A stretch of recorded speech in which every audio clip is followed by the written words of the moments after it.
Bonjour à toutes et bonjour à tous et bienvenue. Bienvenue sur Côté Piste pour cette nouvelle vidéo. Alors aujourd'hui, nouveau format, on commence une nouvelle série qui s'appelle Circuit Story qui va retracer l'histoire des plus grands circuits mondiaux. Alors, si vous êtes prêts, c'est parti. Aujourd'hui, direction la Californie pour découvrir l'un des circuits les plus mythiques du sport automobile. Un circuit célèbre pour son virage légendaire, ses batailles historiques, ses accidents spectaculaires et malheureusement plusieurs drames qui ont marqué son histoire. Bienvenue à Laguna Seca. Laguna Seca est située près de la ville de Monterrey, en Californie. Son nom signifie littéralement lac asséché en espagnol. Le circuit a été inauguré en 1957 après que les autorités locales aient interdit les courses organisées sur les routes de la région. Depuis près de 70 ans, il accueille les plus grandes compétitions automobiles et motocyclistes du monde. Aujourd'hui encore, il reste l'un des circuits les plus appréciés des pilotes et des spectateurs. Mais avant de parler de son histoire, intéressons-nous au circuit lui-même. Laguna Seca mesure 3,6 km, il comporte 11 virages, son tracé alterne courbes rapides, freinage technique et changement de relief impressionnant. La caractéristique la plus célèbre du circuit est bien sûr son dénivelé. Les pilotes montent progressivement jusqu'au sommet du circuit avant de plonger brutalement dans le célèbre corkscrew. Côté pneumatique, Laguna Seca est particulièrement exigeant. Les nombreux appuis latéraux sollicitent énormément les pneus. Les températures peuvent également être élevées en Californie. Les équipes doivent donc surveiller attentivement l'usure des pneus pour éviter une perte de performance en fin de relais. Si Laguna Seca est connu dans le monde entier, c'est avant tout grâce à un virage, le corkscrew, ou le tire-bouchon. Les pilotes arrivent au sommet d'une côte sans réellement voir la piste devant eux. Puis ils plongent brutalement vers la gauche avant d'enchaîner immédiatement sur la droite.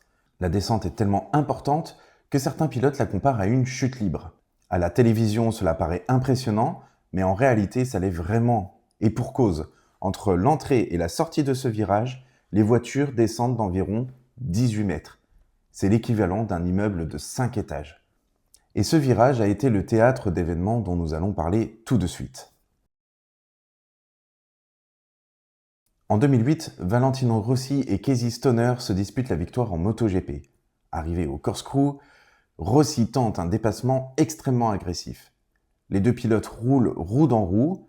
Rossi passe brièvement hors piste avant de reprendre l'avantage. Cette manœuvre est encore aujourd'hui considérée comme l'un des plus beaux dépassements de l'histoire du MotoGP. Plus de 15 ans après, les fans en parlent encore. En 1996, Alex Zanardi réalise ce qui est probablement le dépassement le plus célèbre de l'histoire de Laguna Seca. Face à Brian Herta, il tente un freinage quasiment impossible dans le corkscrew. Tout le monde pense qu'il va manquer son virage. Et pourtant, il parvient à contrôler sa monoplace et à prendre la tête de la course. Cette manœuvre est devenue tellement célèbre qu'elle possède son propre nom, The Pass, ou le dépassement. Laguna Seca est connue pour ses batailles de légende, et celle-ci est probablement l'une des plus belles de l'histoire des courses GT. Nous sommes en 2019, c'est la dernière manche de l'American Le Mans Series. D'un côté, Jan Magnussen au volant de sa Corvette C6R, de l'autre côté, Jörg Bergmeister sur sa Porsche 911 GT3 RSR du Flying Lizard Motorsports. Les deux hommes jouent la victoire, mais aussi le championnat. Tour après tour, Magnussen revient, il attaque, Bergmeister défend. Les deux voitures roulent pratiquement pare-choc contre pare-choc. Il reste quelques virages, puis arrive le dernier tour.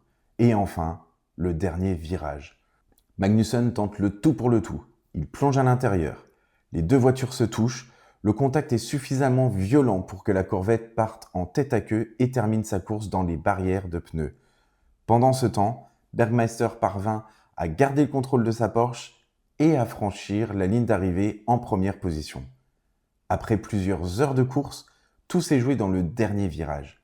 Cette arrivée est aujourd'hui considérée encore comme l'une des plus spectaculaires de l'histoire de Laguna Seca.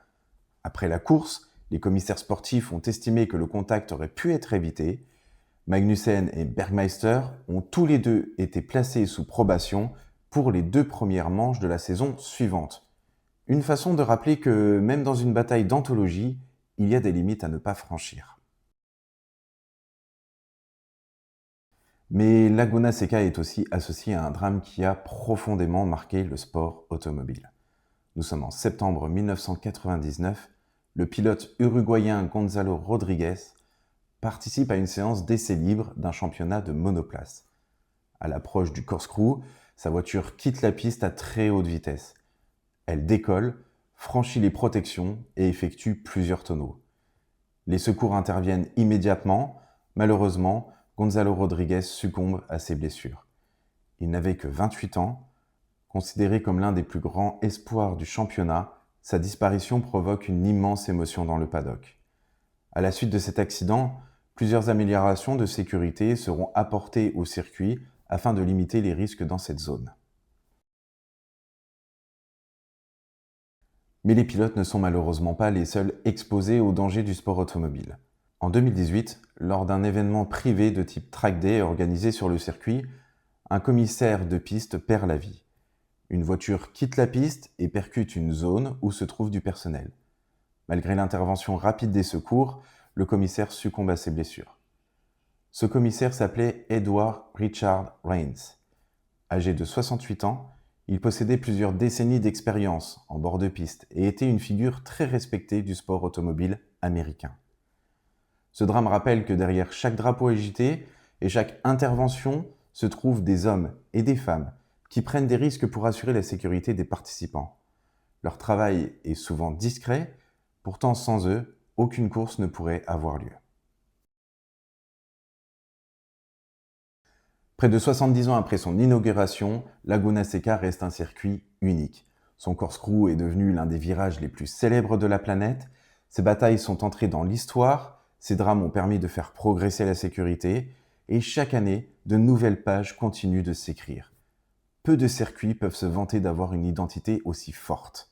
Laguna Seca n'est pas seulement un circuit, c'est un lieu chargé d'histoire, d'émotions, de passion et de souvenirs inoubliables. Entre le corkscrew, les exploits de Rossi et Zanardi, le finish incroyable entre Corvette et Porsche, et les drames qui ont marqué son histoire, ce circuit a définitivement gagné sa place parmi les légendes du sport automobile. Alors dites-moi en commentaire quel circuit vous aimeriez découvrir dans le prochain épisode de Circuit Story. C'est tout pour cette vidéo, prenez soin de vous et on se retrouve très bientôt pour découvrir les coulisses du sport automobile sur Côté Piste.